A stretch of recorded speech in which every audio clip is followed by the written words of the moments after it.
Vamos refletir sobre a palavra de Deus, tentando aprender um pouco mais para a nossa trajetória. E como você bem sabe, estamos em dias tensos, difíceis, muita gente estressada, grandes perguntas, inquietações, e no meio dessa instabilidade, muita gente entra num caminho um pouco difícil e complicado, e um dos caminhos talvez mais previsíveis numa situação difícil como a que nós enfrentamos, que tem a ver com a questão da saúde, da economia, da geopolítica mundial, está relacionado com a compreensão do que enfrentamos ligado ao cenário do fim do mundo, dos sinais dos tempos, da escatologia. E nesse ambiente de inquietação, dúvida e de perguntas, o que é que nós podemos aprender e observar? Então nós vamos refletir hoje sobre muita profecia pode virar epidemia. Quem diria uma coisa dessas? Existe sim a multiplicação de certas ponderações, propostas, ideias, sugestões que não são as melhores. Então vamos ver. Essa realidade não é exatamente uma novidade, mas já era um problema, imagine só, na igreja primitiva. Na segunda carta aos Tessalonicenses, no capítulo 2, nós vamos ver o texto que tem a nos ensinar no dia de hoje. Veja lá o que o apóstolo Paulo escreve àquela jovem igreja de Tessalônica.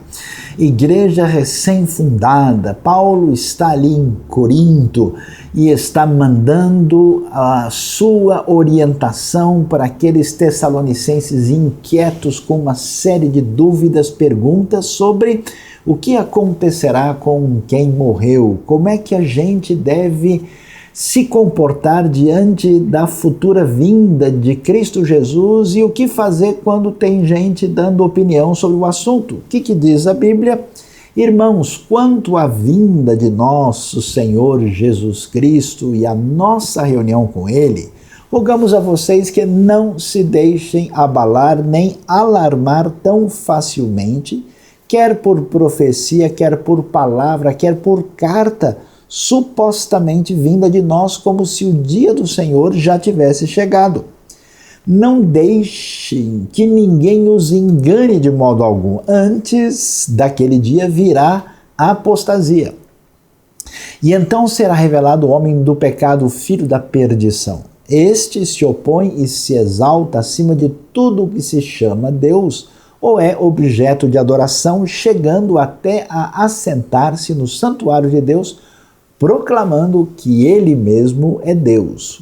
Uau, que coisa impressionante! Parece que o texto foi escrito recentemente. O que nós vamos descobrir? Essa comunidade dos Tessalonicenses que tinham conhecido o Evangelho de Jesus começou a pensar o seguinte: nós sabemos que Jesus, o Messias, o Senhor, veio e que ele subiu aos céus e vai voltar logo. E eles imaginavam que isso aconteceria antes que qualquer cristão da igreja primitiva viesse a morrer. Algumas pessoas começaram a morrer, por isso Paulo, em 1 Tessalonicenses capítulo 4, vai discutir esse assunto, como também é discutido em 1 Coríntios capítulo 15.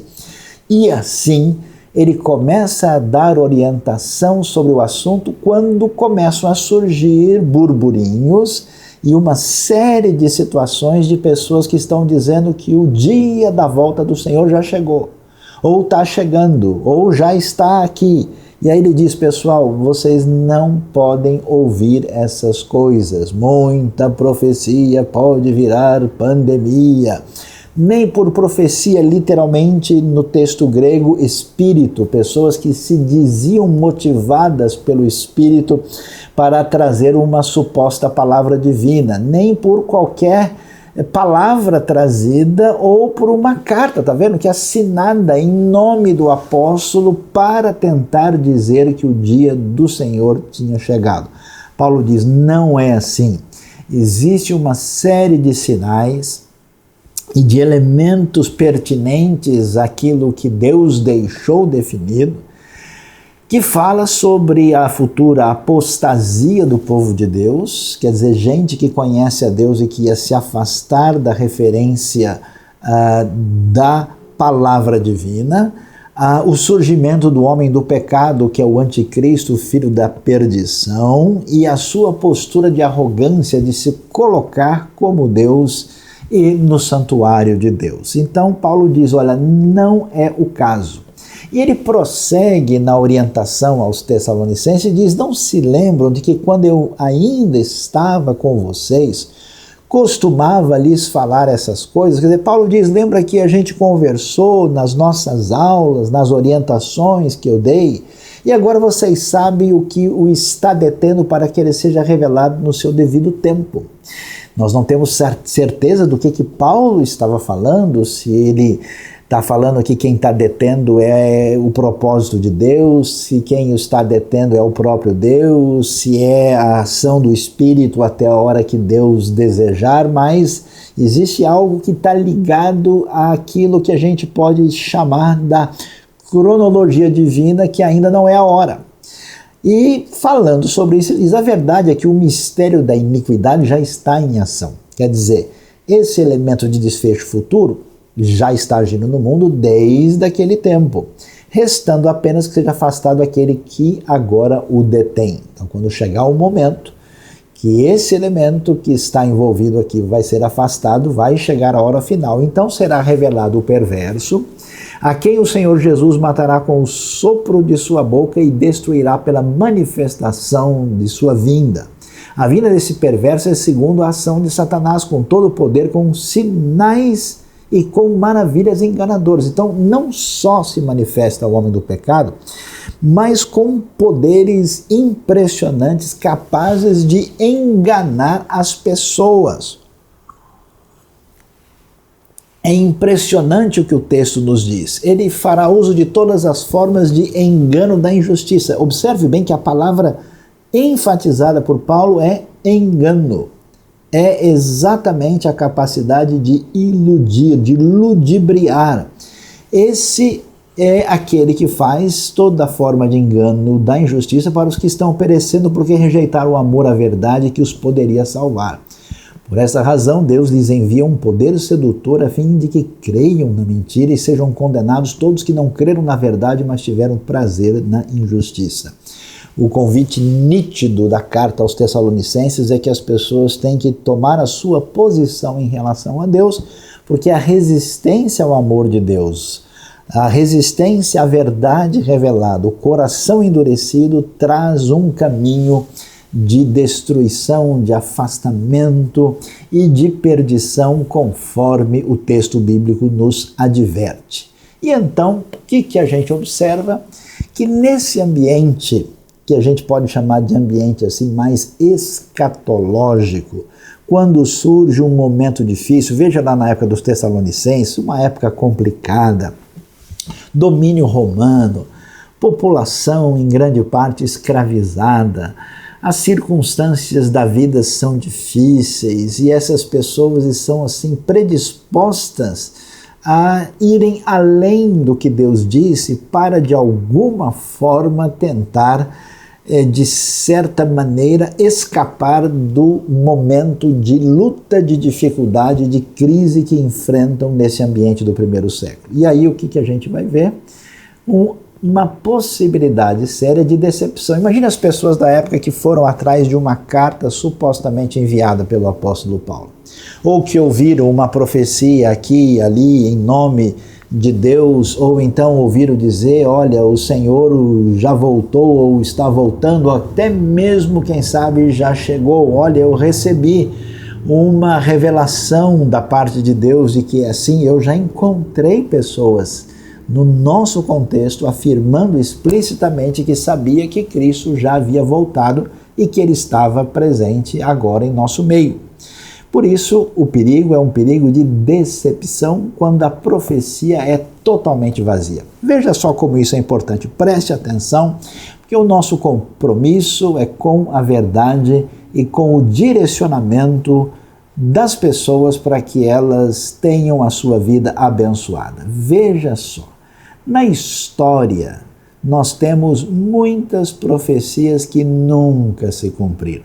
Além de nós escutarmos sobre profecias tão indefinidas, vagas, que a gente pode associar com qualquer coisa, é diferente de profecia do tipo que fala: e tu, Belém Efrata, de ti sairá aquele que terá sobre os seus ombros o governo.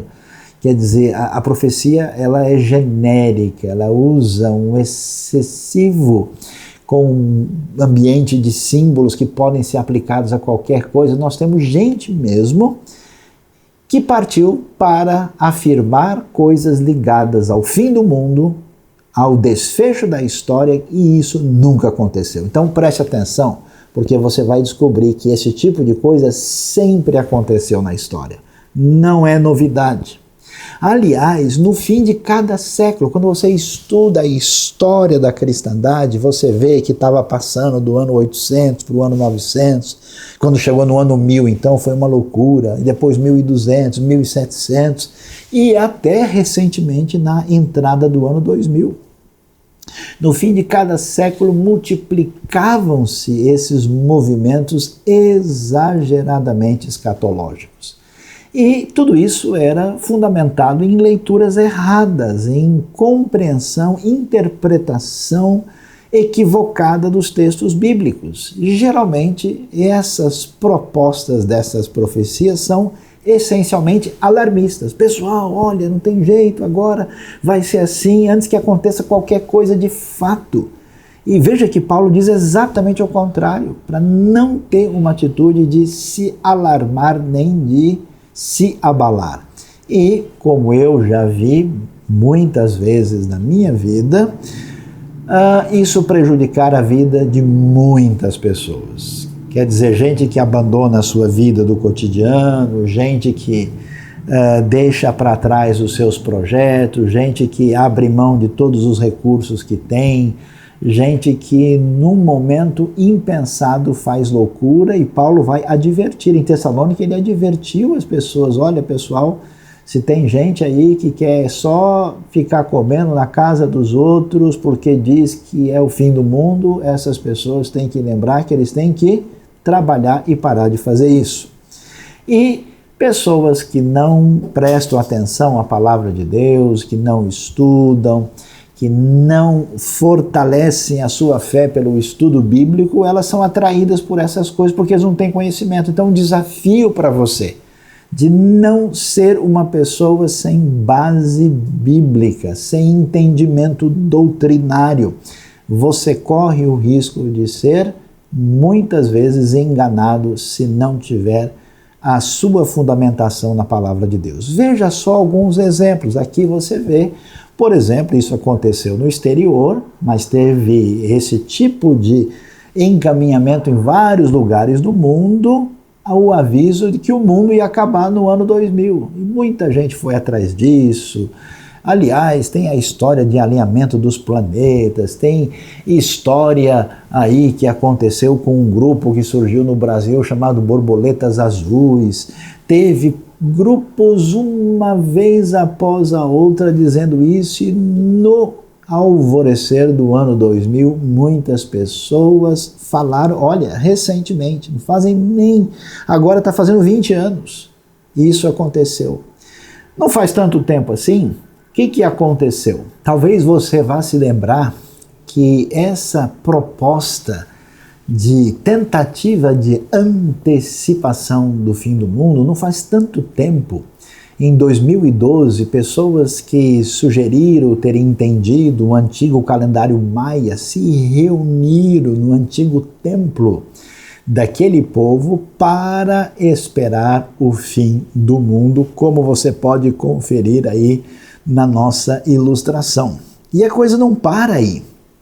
Veja que no dia 21 de maio de 2011 surgiu uma outra ideia dizendo que o dia do julgamento de Deus havia chegado.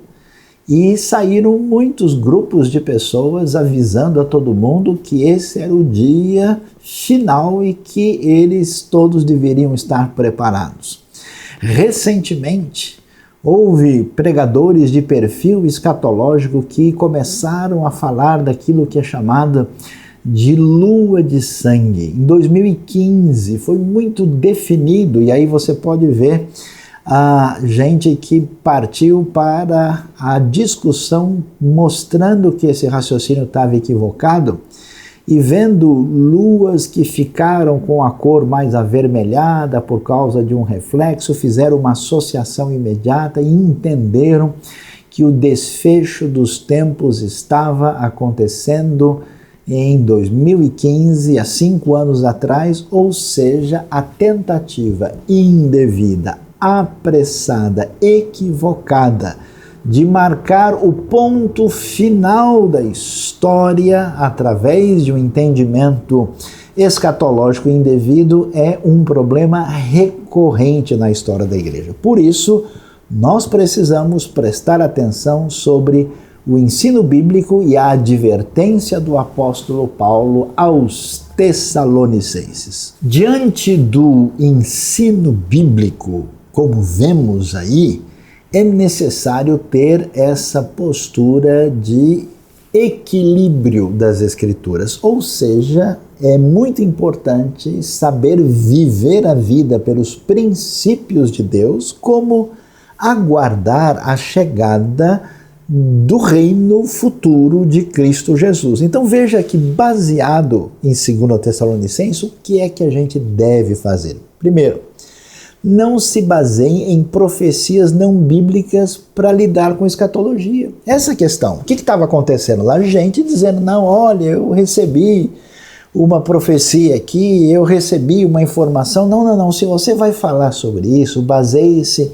só nas Escrituras. Se uma pessoa está dizendo, você recebeu algum tipo de comunicação, um arquivo, um texto, um artigo, um áudio, um vídeo, dizendo, olha, pessoa fulano de tal sabia que o que está acontecendo é a profecia do Apocalipse 23, quer dizer, que nem existe, né? Então você vai perceber que não é correto desenvolver estudo de escatologia fora daquilo que aparece na Escritura.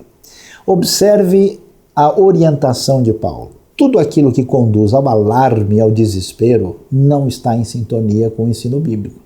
Em nenhum momento, quando nós ouvimos falar da orientação sobre escatologia, mesmo quando nos afirma que alguma coisa complicada e difícil vai acontecer, não existe nenhuma ideia que a gente deve, então, meus queridos, vocês podem ficar apavorados porque o negócio vai ser feio, então faça o favor. Nada disso, não existe essa proposta nem para desespero. Existe uma ideia de que aqueles que estão sem Deus devem realmente lamentar porque vai ser o momento final de oportunidade que eles teriam de se voltar para o Criador e Redentor. É necessário avaliar as profecias bíblicas com cuidado e também ver o conjunto completo delas. Qual é o problema de muita gente? A gente pega um versículo sozinho, pega um texto solto lá atrás, não sabe nem por que foi dito, quem disse, em que ocasião. Então, em vez de ele observar todas as profecias que estão relacionadas com aquilo que Deus nos apresenta, ele pega uma só, descontextualizada e liga direto com a época em que ele está vivendo. Diante disso, surge uma confusão e uma bagunça sem fim, é um barulho nos ouvidos de muita gente, como... Falei barulho, aconteceu. Como então nós podemos ver, é um barulho nos nossos ouvidos, essa confusão quando as pessoas não entendem o que está escrito na palavra de Deus. E nós vamos prestar atenção ao que a Bíblia diz, atenção aos sinais das Escrituras. O que a Escritura diz? Paulo diz, olha pessoal, não é bem assim não. Não fiquem escutando A, B ou C, saibam que vai surgir o homem do pecado, saibam que ele vai fazer milagres extraordinários, saibam que ele vai se colocar como divino, saibam que vai acontecer apostasia, aí sim nós devemos prestar atenção juntamente com outros elementos que a Bíblia nos apresenta. Inclusive, convido você a olhar com mais detalhes os diversos vídeos de ensino sobre esse tema no nosso canal que traz informação sobre escatologia. E o perigo maior, segundo o apóstolo Paulo, é ser enganado. Toda hora ele diz, preste atenção, cuidado, porque vocês podem ser enganados de uma forma ou de outra. Então, essa atitude criteriosa, a palavra importante para não nos esquecermos aqui é a palavra de discernimento. Não vá atrás de qualquer coisa que seja alarmista e que esteja nesse contexto confuso de desespero, porque isso não é sábio. E o que importa numa maneira mais objetiva da nossa vida? É estar preparado espiritualmente. Toda vez que a Bíblia, que o Novo Testamento fala sobre escatologia, ele diz para nós, olha, você deve estar em aliança com o Senhor. Você já recebeu Cristo Jesus na sua vida? Você é um discípulo de Jesus, você entendeu o amor de Deus, entendeu que a salvação é pela graça e pela fé, e que não depende de uma religião, de uma determinada denominação, e que depende da sua relação com Deus, de receber a vida eterna que nos é dada em Cristo Jesus, e nós devemos prosseguir na nossa caminhada de discípulos do Senhor. Então, se você está preparado espiritualmente, na verdade, o desfecho da história é a nossa formatura. Ainda que a gente enfrente algumas dificuldades, nós vamos saber que a vitória será do Senhor. Por isso, interessante Jesus dizer, quando essas coisas começarem a acontecer, vocês podem levantar a cabeça, porque próxima está a redenção de vocês. Então, esse ambiente precisa estar no nosso coração. Então, falando sobre o assunto, já que é importante, entender escatologia, o negócio é falar do fim do mundo, como é que a gente entende isso? Olha lá, o foco do ensino escatológico na Bíblia, particularmente no ensino de Jesus, tem a ver com o reino de Deus. E agora você vai entender por que tanta gente bagunça as coisas. Essa escatologia bíblica, o ensino do final dos tempos na Bíblia, tem esse enfoque no reino e é um enfoque duplo e dialético. Já vamos explicar o que quer dizer isso, Isso significa que muito do que a Bíblia fala sobre o sinal dos tempos, ou os sinais dos tempos, tem a ver com a época de Jesus e dos apóstolos, a igreja primitiva. Às vezes há elementos que têm a ver com a decorrência da história e tem coisas que estão definidas para o futuro, A gente fala uma expressão de muitos estudiosos aí profundos na Bíblia, que nós estamos entre o já e o ainda não. Por isso que a gente fala que é dialético, o reino de Deus já chegou, mas ele ainda vai vir. Esse reino que já veio, ainda vai vir em toda a sua plenitude. Aí você pode olhar como é que a gente deve ver isso nessa informação do quadro que aparece aí. Veja lá. Nós temos a queda do homem, a promessa de Deus, e aí chega o momento em que temos a primeira vinda de Jesus, quando ele veio e morreu por nós. E aí o que acontece? Vai ter toda uma trajetória histórica até a segunda vinda de Jesus. Quando Jesus veio, o que ele fez? Ele já inaugurou a era futura, ou melhor, a era vindoura. E já nos dias da vinda de Jesus, entre nós, registrada no Novo Testamento, já tinha começado o que a gente pode chamar de últimos dias. Quer dizer, o reino já estava presente. E a era, que não é a vindoura, a era presente onde nós estamos, ela é a era antes da redenção. Então, qual é o período em que nós estamos? Olha lá, na coexistência das duas eras. Vivemos no início, nessa realidade de que a era vindoura já está presente. O reino já está atuando, mas ele não chegou na sua plenitude e estamos ainda nesse ambiente que não tem redenção completa. Por isso que quando a gente estuda o texto, às vezes a pessoa não sabe onde encaixar por causa dessa coexistência das duas realidades, até que a segunda vinda de Jesus vai inaugurar um novo momento, uma repaginação da história com a redenção completa na direção final daquilo que envolve a eternidade. Por isso, o que a gente vai descobrir? Que esse assunto do reino é tão importante no Novo Testamento, que quando essa igreja de discípulos de Jesus começa a crescer e eles estão aguardando a vinda de Jesus, Jesus, quando deu a ordem para eles saírem fazendo discípulos, falou até que esse evangelho seja pregado a todas as nações. E aí ele vai falar sobre esse reino e veja só no livro de Atos quantas vezes o assunto desse reino de Deus vai aparecer.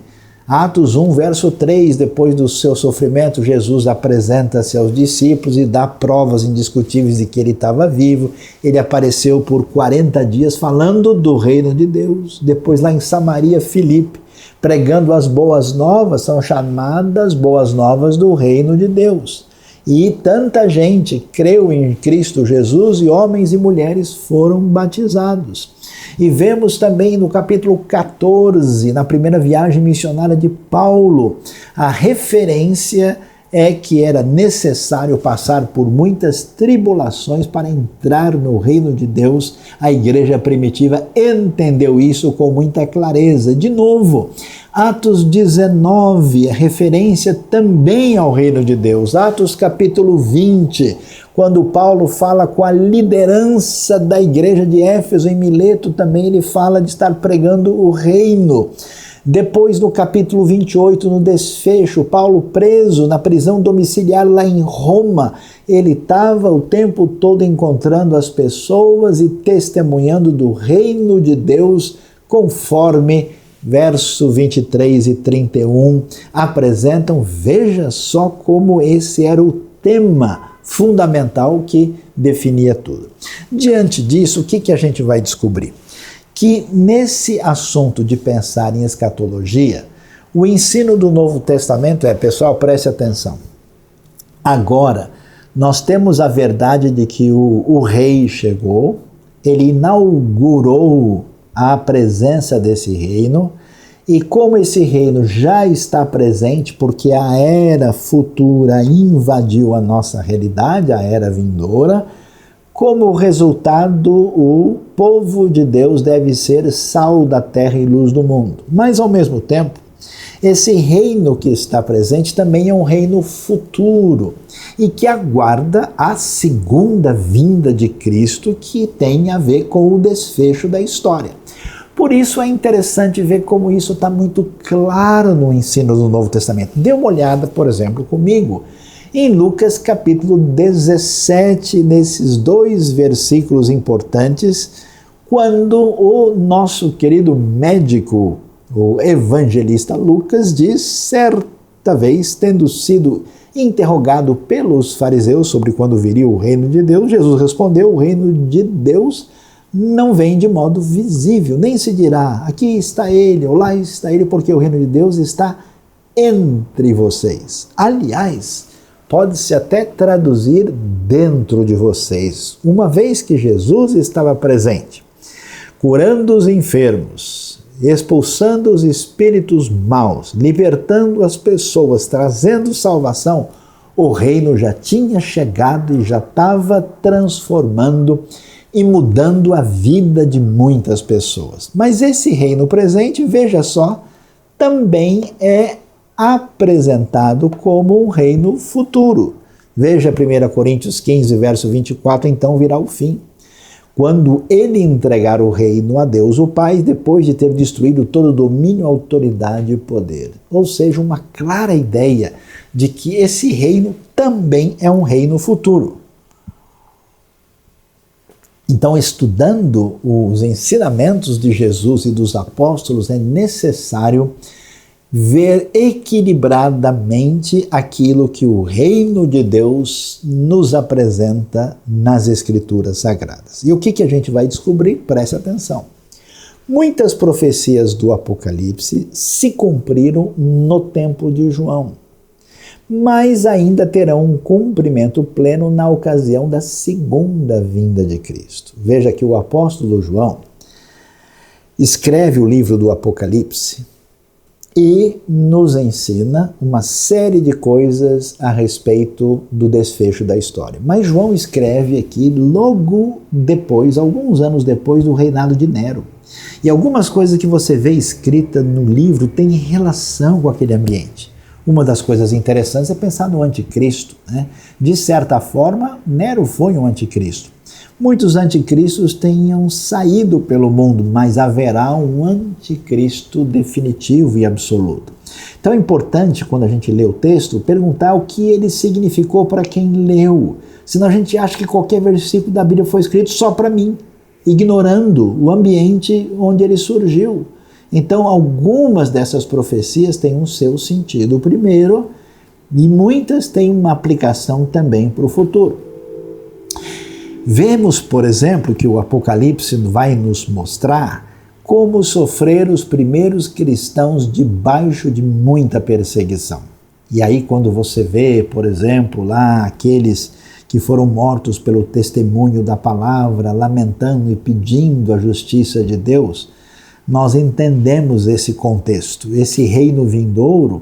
Nós vamos ver que os perseguidos sabiam que o reino chegaria. E, aliás, a eles foi prometido, já que o tema fundamental é o reino, que eles seriam reino e sacerdotes. Dê uma olhada, por exemplo, logo no começo do Apocalipse, quando fala desse povo de Deus, uma frase que vem lá da experiência de Israel, em Êxodo 19, versos 5 e 6, diz que Deus nos constituiu reino e sacerdotes para servir a seu Deus e Pai. Na verdade, a referência é a Cristo que nos constituiu reino e sacerdotes para servir a Deus e Pai.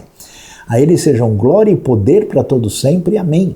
Eis que Ele vem com as nuvens e todo olho verá, até mesmo aqueles que o traspassaram, e todos os povos da terra se lamentarão por causa dele. Assim será, amém. Eu sou o Alfa e o Ômega, diz o Senhor Deus, o que é e o que era e o que há de vir, o Todo-Poderoso. Uau, que palavra forte, e que consolo, e que esperança, e que declaração de vitória para aqueles que eram oprimidos pelo imperador perverso e agora sabiam que haveriam de reinar plenamente com o Rei dos Reis. Um pouquinho mais adiante, Apocalipse 5, veja que o texto diz que ao recebê-lo os 4 seres viventes, os 24 anciãos, prostraram-se diante do Cordeiro, cada um deles tinha uma harpa e taças de ouro cheias de incenso, que são as orações dos santos, e eles cantavam um cântico novo: Tu és digno de receber o livro e de abrir os seus selos, pois foste morto e com teu sangue compraste para Deus gente de toda a tribo, língua, povo e nação, e tu os constituíste de novo, reino e sacerdotes para o nosso Deus, e eles reinarão para sempre, reinarão sobre a terra. Aleluia, glória a Deus, a vitória do reino de Deus, que alcança já pela sua promessa aqueles primeiros convertidos a Cristo Jesus, atravessa a história e chega a nós também. E aí, prosseguindo, estudando o Apocalipse, a gente chega lá no momento em que aparece o desfecho das trombetas, onde nós vemos a vitória do reino no soar da última trombeta, da 7ª trombeta. E olha o que o texto diz, olha, é arrepiante. O reino do mundo se tornou de nosso Senhor e do seu Cristo, e ele reinará para todo sempre. No Apocalipse, Roma e Egito têm fim. O reino do Senhor será vencedor. Ou seja, quando a gente vê toda a turbulência presente no mundo, isso é apenas uma introdução de uma realidade que ainda envolverá um certo tempo, porque você viu, nós temos gente de toda a tribo da terra participando, e muitas das tribos da terra ainda nem conhecem ou até mesmo estão longe de ouvir de falar do Rei dos Reis. Muita coisa pela frente para acontecer, e a vitória do reino vai acontecer, vai ter lugar e será gloriosa. E esse reino, portanto, será um reino vitorioso. Veja só a promessa que prossegue em Apocalipse 12. Então ouviu uma forte voz dos céus que dizia: agora veio a salvação e o poder e o reino do nosso Deus, a autoridade do seu Cristo, pois foi lançado fora o acusador dos nossos irmãos, que os acusa diante do nosso Deus dia e noite. A vitória absoluta do Senhor sobre um poderio maior e espiritual, que é uma referência ao poder diabólico, ao poder satânico, que é declaradamente derrotado aqui. E essa proposta de expectativa vitoriosa, gloriosa do reino futuro que vai chegar e que a gente tem que aguardar e esperar os sinais certos, sem alarme, sem nenhuma atitude de desespero, ela está em sintonia com o outro lado do reino que Jesus enfatiza em Mateus 5. Quando ele apresenta o reino, ele diz que esse reino poderoso começa na nossa vida dentro da gente. E ele diz que os vitoriosos do reino, que são os bem-aventurados, são quem? Os pobres em espírito, porque deles é o reino dos céus. Os que choram, pois serão consolados. Os humildes, porque receberão a terra por herança. Os que têm fome e sede de justiça, pois serão satisfeitos. Os misericordiosos, porque vão obter misericórdia. Os puros de coração, que verão a Deus. Os pacificadores, que serão chamados filhos de Deus. Os perseguidos por causa da justiça, pois deles é o reino dos céus. E quando tudo der errado, quando havia perseguição no primeiro século, intolerância e perseguição na nossa realidade, saibam que vocês devem comemorar, porque sempre foi assim na história da fé. Alegrem-se e regozijem-se em vez de ficarem alarmados e perturbados, porque sempre foi assim na história que as Escrituras nos apresentam. E aí Jesus então faz a proposta para nós. Por quê? Porque o reino está conosco, está entre nós, na nossa vida. Então, qual é a proposta de quem serve a Deus? Ficar entrando em profecia que vira epidemia, entrar em desespero e deixar o coração caminhar na confusão? Não! A proposta de Jesus é que nós somos o sal da terra e esse sal não pode perder o sabor, senão não serve para nada. É apenas rejeitado pelos homens. Nós somos a luz do mundo. Não há como esconder uma cidade no alto de um monte. Ninguém acende uma candeia e coloca ela debaixo de uma vasilha. Não é possível. Ao contrário, coloca no lugar certo, apropriado, e assim ilumina a todo mundo que está na casa.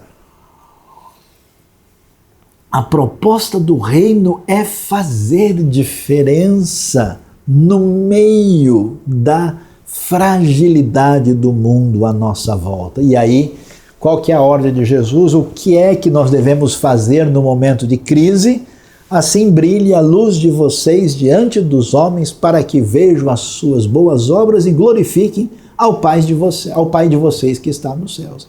Então, para que Deus tem nos chamado nesse momento? Deus tem nos chamado para um caminho de proposta bíblica, um caminho de fazer diferença, que nós precisamos hoje colocar na nossa vida e levar a sério.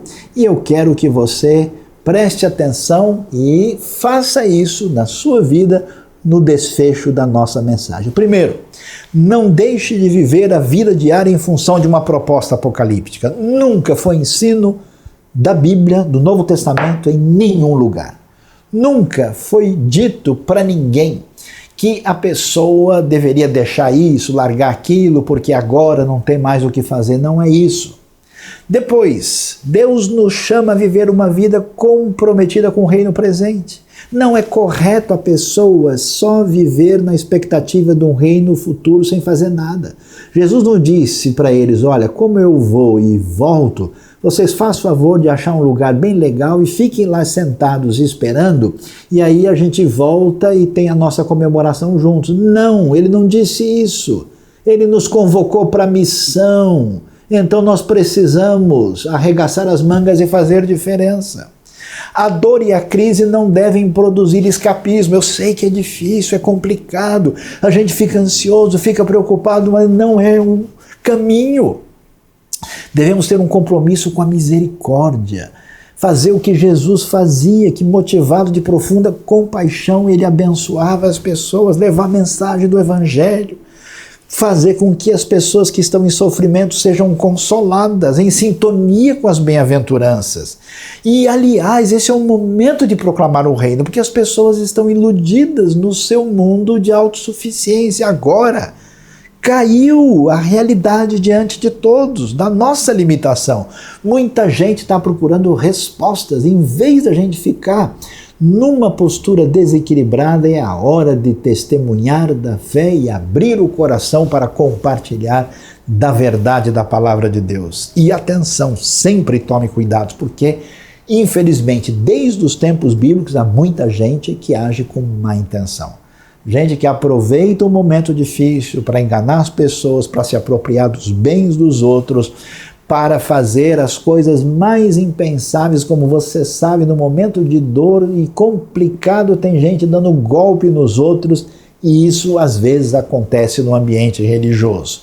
Portanto, nós devemos ter uma outra postura, nada de escapismo, nada de transformar profecia em epidemia, porque a nossa postura é de esperança, sempre de esperança, porque o Senhor nos deu vida, salvação e perdão, e na sua volta nós celebraremos com Ele para todo sempre. Amém e amém. Você foi abençoado por este vídeo, por esta mensagem? Inscreva-se no canal, aperte o sininho e você ficará sabendo das novas mensagens e reflexões da IBNU.